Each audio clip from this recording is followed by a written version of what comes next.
Orcas will carve open great whites and harass giants for hours, then quietly refuse a healthy adult sperm whale. Not because they suddenly got soft, because the math turns ugly. A flower-shaped wall of 40-ton tails, blubber thicker than their teeth, bulls that ram like living battering rams, clicks louder than a gunshot, and a vertical escape hatch thousands of meters deep. This is the hierarchy flip nobody packages cleanly, why the ocean's favorite apex still treats Moby Dick's bloodline as a fight it does not want. The comment sections already know the orca mythology, and the mythology is mostly true. Port and starboard, two male orcas studied off South Africa, killed great white sharks so methodically that the whites abandoned specific feeding grounds for months at a stretch. A behavioral displacement documented across multiple seasons by researchers monitoring both populations. Groups in the Gulf of California, working repeatedly in the same region, targeted juvenile great whites and extracted livers from them with a precision that suggests accumulated technique, not opportunism. A 2025 paper in Frontiers in Marine Science documented orcas hunting great whites by flipping them upside down, exploiting tonic immobility, the involuntary paralysis that overtakes sharks when inverted, before killing them. In December 2024, reported by NPR and conservation groups, orca pods in the Gulf of California were documented ramming and flipping whale sharks, the largest fish on Earth, to access their livers the same way. Against blue whale calves, orca groups operate in sustained relay attacks, taking turns to exhaust and drown animals that individually outweigh the attackers. NOAA Ocean calls killer whales the most successful marine top predators in the ocean. Their species range covers 350 million square kilometers, more than any other marine mammal. They prey on more than 140 animal species. The comment section isn't wrong to be impressed. Now put a healthy adult male sperm whale in the water. The decision calculus changes. Orca pods maneuver around them. The predation record, when examined carefully, points consistently at females and young. The large, solitary males, animals ranging to high latitudes far beyond the distribution of females and juveniles, surfacing in deep offshore water, represent a qualitatively different target. Not a larger version of the female and calf pods orcas regularly work, a different class of problem. This script will walk through the 5 layers of that problem in sequence. It isn't a fantasy about sperm whales hunting orcas.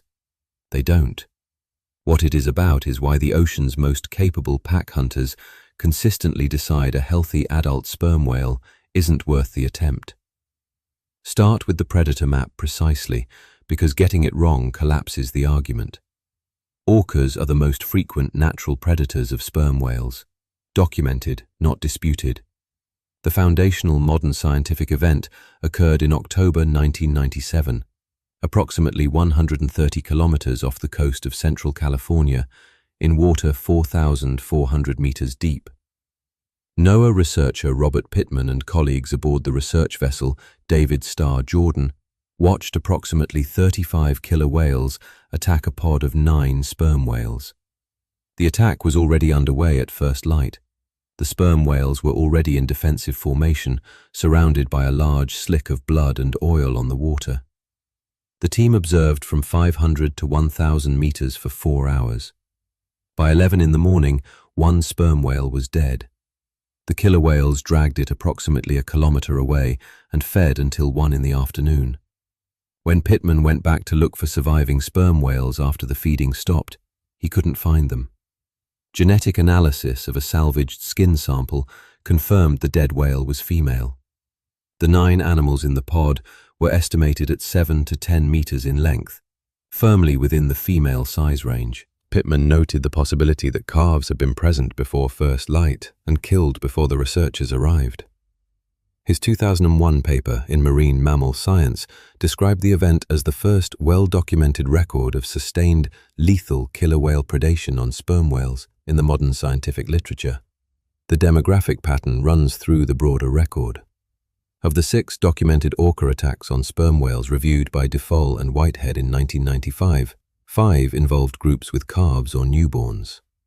A 2013 Nature-published study described killer whales as preying on adult female and juvenile sperm whales, the phrasing itself putting adult males in a separate column.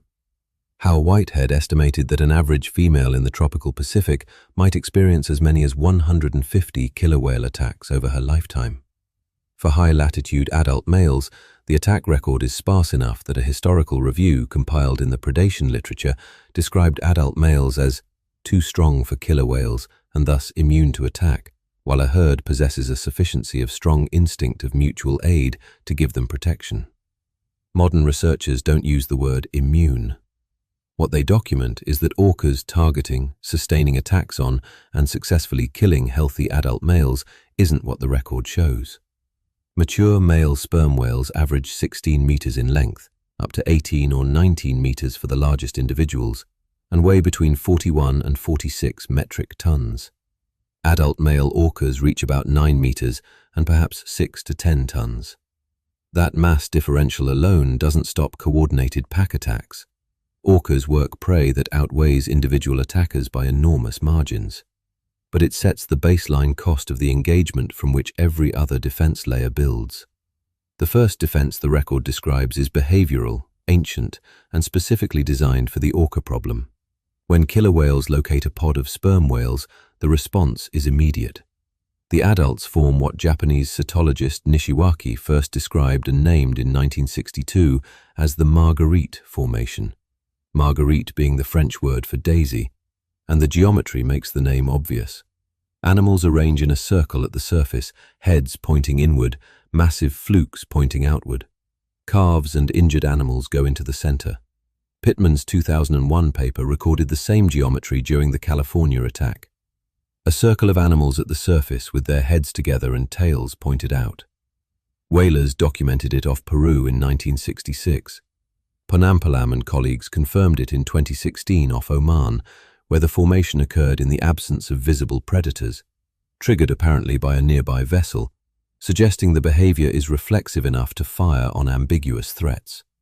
In March 2024, researchers documenting a sperm whale encounter off the southern coast of Western Australia observed the formation supplemented with something additional. The whales released a dense cloud of feces simultaneously, fanning it outward with their flukes into a defensive chemical screen around the rosette. From above, the margarite looks like its namesake flower. From the attack vector, close to the water, approaching from any direction, it looks like a rotating perimeter of multi-ton flukes with no clear approach that doesn't involve passing through them. Pittman's paper describes exactly what the orcas were working against. The killer whales attacked in waves, subgroups of 4 to 5 animals charging from several hundred meters out, lunging high out of the water before diving and resurfacing just outside the rosette, then striking sperm whales perpendicularly below the waterline, a wound and withdraw strategy, bleeding the animals progressively across a 4-hour window. After each wave, the killer whales retreated and dispersed, sometimes for 10 minutes, before attacking again. The sperm whales, even seriously injured individuals, held their positions. The rosette reconstituted itself after each assault. When orcas succeeded in pulling a whale out of the formation, Pittman documented what happened next in specific terms. One of the larger sperm whales inside the rosette left the formation, swam to the isolated animal, and took up a parallel position beside it, immediately drawing vicious attack on itself. The pair moved slowly back into the circle, the second whale apparently leading. On multiple occasions, each time, a whale from inside the formation exposed itself to direct attack in order to flank the isolated animal and recover it into the group. Pittman described this as apparent altruism and noted that the drive to maintain the rosette was the most striking behavioral feature of the entire 4-hour engagement. The formation has documented limits: 35 orcas, 4 hours, 9 sperm whales. It broke eventually. 1 whale died. Pittman estimated 3 or 4 others were probably mortally wounded. and that it was quite possible the entire herd perished. The margarite isn't an impenetrable barrier. It's a costly siege that raises the price of predation dramatically, and specifically protects the calves in the setter against adult males whose size already changes the base math, and who in solitary contexts have an entirely different set of options. The formation is the opening account of why this animal class is expensive, not the complete story. The second defense layer operates whether the whale coordinates it or not. It's simply structural. Thomas Beale, a practicing surgeon who documented sperm whale anatomy aboard whaling ships in the 19th century, recorded a figure that is held up across subsequent measurements. The blubber on the breast of a large sperm whale runs to approximately 14 inches thick. He documented most other body regions at 8 to 11 inches. Contemporary sources are consistent with this upper end. Multiple natural history sources put maximum blubber depth at around 35 centimeters, 14 inches, in certain body regions on healthy, well-conditioned animals. A 2003 study by Evans and colleagues measuring blubber at a standardized body site on stranded Tasmanian sperm whales found individual thickness ranging from 43 to 168 millimeters, with a mean around 98 millimeters. The 14-inch figure is a maximum in specific regions, not a circumferential wall of uniform depth. 8 to 11 inches across much of the body is the more typical documented range. Orca teeth, measured across multiple sources, run approximately 3 to 4 inches in length, conical, interlocking, designed for gripping and tearing. Pittman's team, watching the 1997 California orcas work against sperm whales for 4 continuous hours, made a specific observational note. The sperm whales appeared to have very tough hides, because when the killer whales bit into them, they had difficulty removing the flesh. The orcas tried at least 3 different methods: shaking their heads side to side like a shark, spinning on their horizontal axis, biting and backing away, to wrench off tissue. The killer whales ultimately fed, in Pittman's language, heavily on the skin and blubber. That phrase is doing real work. After 4 hours of sustained coordinated attack on 9 animals, the primary tissue accessed was surface layer. The inference is analytically grounded. Blubber depth substantially exceeding tooth length creates a physical gap between bite and vital organ, though no peer-reviewed anatomical paper states the conclusion in those explicit terms. The field record and the measurements point the same direction. Against a healthy adult male at peak condition, blubber creates a specific per-bite efficiency problem for attackers. The return on sustained attrition against thick-walled prey is lower than against animals where teeth can reach high-energy tissue more directly, and it takes longer, which is itself a cost. The third defense has a famous receipt. On the morning of November 20th, 1820, in the southern Pacific Ocean, approximately 2,000 nautical miles west of South America, the whale ship Essex, 87 feet long, roughly 238 tons, constructed of white oak, encountered an unusually large male sperm whale behaving in ways first mate Owen Chase described as strange. The whale lay motionless on the surface, then began swimming toward the ship, accelerating through shallow dives. It rammed the Essex, rocked the hull. Then it recovered, swam several hundred yards ahead, turned to face the bow, and came back. Chase wrote that he saw it coming at what appeared to be twice its ordinary speed, with tenfold fury and vengeance in his aspect. The second strike crushed the bow. The ship went down. The Essex sinking is described in historical literature as the first and only well-documented account of a sperm whale deliberately ramming and sinking a full ship. It inspired Melville's Moby Dick and established head ramming as documented fact, not folklore. In 2002, David Carrier at the University of Utah published a paper titled "The Face That Sank the Essex: Potential Function of the Spermacete Organ in Aggression," arguing that the greatly enlarged spermacete organ likely evolved in part as a battering ram for male-male combat. The paper's central claim: the spermacete organ of a charging sperm whale has enough momentum to seriously injure an opponent.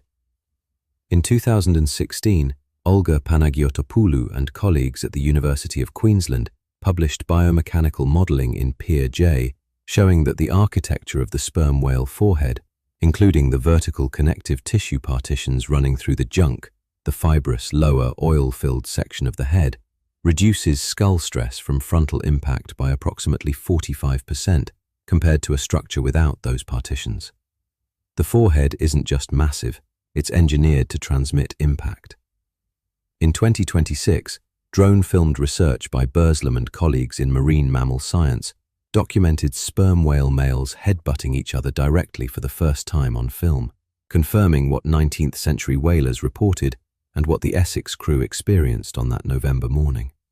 Anatomical documentation of sperm whales has established that the head represents a large fraction of the animal's total length, up to a third or more in some accounts, with the spermacete organ component alone documented by Norris and Harvey as occupying up to 40% of total whale length and a substantial proportion of total weight. On an adult bull at the upper end of the documented weight range, that is potentially well over a dozen tons, concentrated in a structured, shock-absorbing prow. The documented targets of ramming behavior in the scientific record are other male sperm whales during intraspecific combat and historical wooden ships. No peer-reviewed paper documents a confirmed sperm whale ramming an orca. The kinetic threat is analytical, momentum physics available to an animal whose documented behavior includes using that head against threats substantially larger than any orca, not an observed orca-specific event. The fourth defense layer requires clear framing because popular accounts of it have consistently overstated the case. Sperm whales can't outrun orcas. That needs to be said directly. Killer whales in pursuit reach speeds approaching 35 miles per hour in short bursts. Sperm whales sustain perhaps 5 or 6 miles per hour. In any open water chase scenario, the orca controls the geometry. Flight isn't the sperm whale's answer. The answer is what the animal does when it can't run, making the close quarters encounter as expensive as possible. And the most expensive thing a sperm whale carries, acoustically, is this. Merle and colleagues, writing in the Journal of the Acoustical Society of America in 2003, documented maximum on-axis click source levels from individual sperm whales reaching up to 236 decibels, reference to 1 micropascal at 1 meter underwater. Their paper describes these as the loudest sounds recorded from any biological source. Norwegian hydrophone recordings from the same period documented individual clicks in the 228 to 236 decibel range across multiple individuals. Underwater decibels use a different reference pressure than in-air decibels. A standard rule of thumb conversion subtracts approximately 61 decibels to get an air equivalent, placing the in-water pressure of a 236 decibel click at roughly 170 to 175 decibels in air equivalent terms. A gunshot in air registers at roughly 140 to 160 decibels. Even accounting for the different measuring scales, the pressure levels produced by these clicks surpass gunshot-class noise in their underwater intensity by a meaningful margin. Sperm whales produce several distinct click types: regular foraging clicks for echolocation and prey detection, rapid creaks during the terminal approach to prey, and the slower, louder, slow clicks or clangs associated specifically with adult males, described by Linda Weilgart and Hal Whitehead in research off the Galapagos as highly correlated with the presence of mature bulls, distinguishable from regular clicks by their slower repetition rate, longer duration, and characteristic low-frequency emphasis. Adult males produce a specific acoustic signature. In a close encounter, that signature is part of what any nearby animal registers. During prey capture specifically, a 2016 study by Face and colleagues attached acoustic tags to foraging sperm whales and found that source levels drop sharply during the terminal hunting phase by 1 to 2 orders of magnitude as the clicks shift to rapid, low-intensity tracking pulses. Received levels at the prey were, in that paper's language, more than an order of magnitude below levels required for debilitation. The theory that sperm whales acoustically stun squid or fish during foraging didn't survive experimental examination. What remains less settled is what happens when the clicks are produced not toward deep-water prey, but by an alarmed adult whale at the surface in the presence of attacking orcas. Observers have reported orca disengagement during or after intense click bursts from cornered sperm whales. The precise causal mechanism, acoustic pressure causes disorientation, signals aggressive intent, or simply reflects the intensity of an alarmed animal rather than a directed defensive act, hasn't been locked down in peer-reviewed literature with the specificity of Pittman's formation documentation. What is documented is the raw pressure produced, and the fact that orcas navigate their entire world acoustically. Echolocation, coordination, communication, spatial awareness, all of it sound-dependent. An animal generating the loudest biological sounds ever recorded, in the same water as predators whose sensory model is entirely acoustic, isn't producing a trivial stimulus. The honest framing, confirmed as an extraordinary acoustic event, observed in correlation with predator behavior, mechanistic explanation for any defensive effect not experimentally established. For the solitary adult bull, the animal this script is specifically about, the final defense layer is the most straightforward. When there is no formation to hold, no carbs whose depth limitations keep the pod at the surface, and a coordinated attack comes regardless, the adult male can go straight down. Sperm whales are among the deepest diving mammals on Earth. The Natural History Museum in London documents their routine dive range at 1,000 to 2,000 meters, with the deepest recorded individual dive reportedly reaching approximately 2,992 meters. Watwood and colleagues tracked dive behavior across multiple regional populations in a 2006 study, documenting consistently deep dive profiles across regional populations. The physiology enabling this includes myoglobin concentrations in sperm whale muscle tissue 3 to 7 times higher than in terrestrial mammals, allowing the oxygen storage capacity for dives lasting over an hour. Sperm whales are classified in diving physiology research as expert deep divers, in a category occupied by very few other species. Orcas don't belong in that category. Research tracking eastern North Pacific transient killer whales has documented dive depths in the few hundred-meter range across tagged populations, with maximum recorded depths cited by SeaWorld's research documentation at approximately 258 to 452 meters. SeaWorld's research documentation cites a 2002 study placing orca maximum dive depth in the range of 258 to 452 meters. Reported outlier dives for individual orcas extend beyond the typical few hundred-meter range, but even those exceptional cases remain within the routine operating range of a sperm whale. What characterizes orca diving as a species is the few hundred-meter range, not the outlier. The mechanism was illustrated inadvertently by Arnbaum, Papastavrou, Weilgart, and Whitehead in their 1987 Journal of Mammalogy paper. Observing orca attacks on a group that included at least one adult male and one small calf, they noted explicitly that the presence of the calf prevented the group from escaping by deep diving. Calves can't match adult dive depth. The group was forced to hold the surface and maintain the formation. That constraint is the inverse proof of the bull's freedom. Deep diving is a recognized escape route that this specific pod couldn't use because of the young animal's limitations. Remove the calf, put a solitary adult male in the same scenario, and the constraint disappears. He can simply go down, past 500 meters, past the practical operating depth of orca pursuit, into water where the economics of sustained attack reverse entirely. Below that depth, the orca is operating at the edge of its range in cold water against an animal that becomes more comfortable the deeper it goes. The sperm whale keeps descending. The orca peels off. Now put the board together. An adult male sperm whale in good health presents the following layered problem to any attacking orca pack. Mass differential. 50+ tons against orca individuals measuring 6 to 10 tons each. Not by itself decisive. Orcas work cooperative attacks against animals that outweigh individuals dramatically, but it sets the baseline expenditure of energy, time, and risk required before anything else begins. The margarite, where social context permits. A rotating perimeter of multi-ton flukes that took 35 orcas 4 hours to breach against 9 animals in the 1997 California event, and that breach was lethal against a female pod, not against a group of adult males. The scaling math is worse for the attackers at each step up in individual target size and health. Blubber armor measuring up to 14 inches in the breast and 8 to 11 inches across most of the body by historical anatomical documentation consistent with modern measurement ranges. Against orca teeth, 3 to 4 inches in length, this creates a substantial tissue depth between bite and vital organ. The field record from the one sustained documented attack shows orcas feeding on skin and blubber across 4 hours, not accessing deep tissue. The forehead as kinetic threat.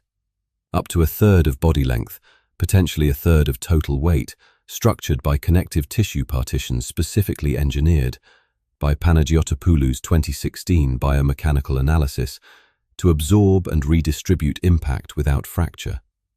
Documented in direct observation, headbutting other males. Documented on November 20, 1820, having sunk an 87-foot oak-hulled whaling vessel. Defensive clicks at up to 236 decibels underwater, the loudest biological sounds ever recorded, produced in the same median that orca sensory architecture depends on entirely, at pressure levels that translate to air-equivalent intensities surpassing gunshot-class noise. And for the solitary bull without a pod to protect, a vertical exit to depths that orcas typically don't follow, into water where 1,000 meters is routine and 2,000 meters is documented. The deepest orca dive on record is 1,087 meters for a single outlier individual. The sperm whale's deepest documented dive is 2,992 meters, with the routine range starting above that outlier and extending far below it. 5 layers, each independently costly. Together, a risk calculus that doesn't resolve favorably for attackers who have better options available. Orca predation on sperm whales is real and documented. Orca predation specifically focused on healthy adult males is sparse enough in the record that 19th century assessors described it as effectively absent. That isn't coincidence. The same intelligence that makes killer whales the most capable marine predators in the ocean is what makes them weigh the return on a given target before committing. Females and young, documented consistently as the predation target, manageable through sustained coordinated effort, favorable risk-to-reward ratio. Healthy adult males. The formation holds longer, the blubber runs deeper, the head is heavier, the clicks are louder, the water is darker. Every layer adds cost.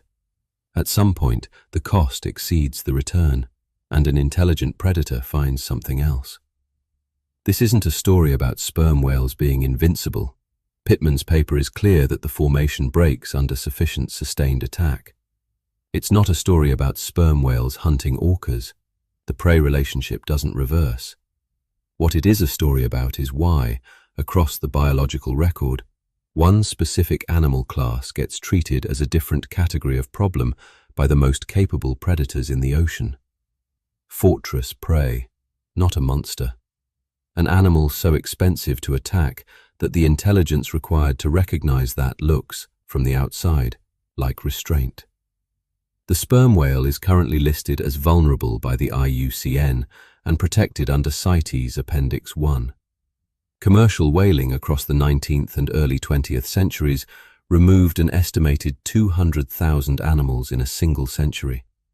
The defenses described here, the margarite, the blubber, the ramhead, the clicks, the abyss, evolved across millions of years against exactly this predation pressure.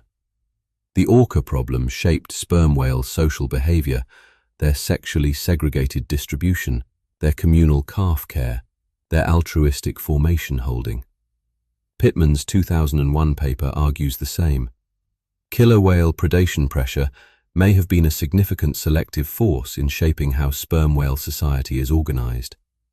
If even the ocean's celebrity apex predators treat healthy adult sperm whales as a bad bet, the real flex is still having these animals alive in the water.